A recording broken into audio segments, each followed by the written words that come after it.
back to our top stories this morning. A man who was accused of killing a teenager at a Shelton house party 4 years ago is expected back in court. Raul Valley was found not guilty of murder last year, and now prosecutors want to retry him on several lesser charges. Your reporter Taylor Knight live in Milford, sharing what to expect during today's hearing. Taylor. Well, Valley hired a new lawyer, and one of the first things that new lawyer did was file a motion to dismiss, claiming that retrying Valley is unconstitutional. Last July, a jury found Valley not guilty of murder, but those 12 jurors couldn't reach a verdict when it came to the lesser charges that he faced, including reckless manslaughter and reckless assault.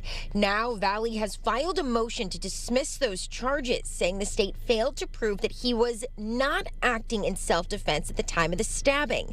Valley's defense claims that retrying him for the reckless manslaughter and assault charges would bring up the same issue, which is unconstitutional under the double jeopardy law.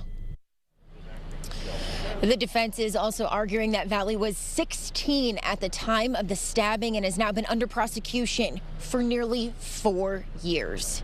Your reporter live in Milford, Taylor Knight, Channel 3 Eyewitness News.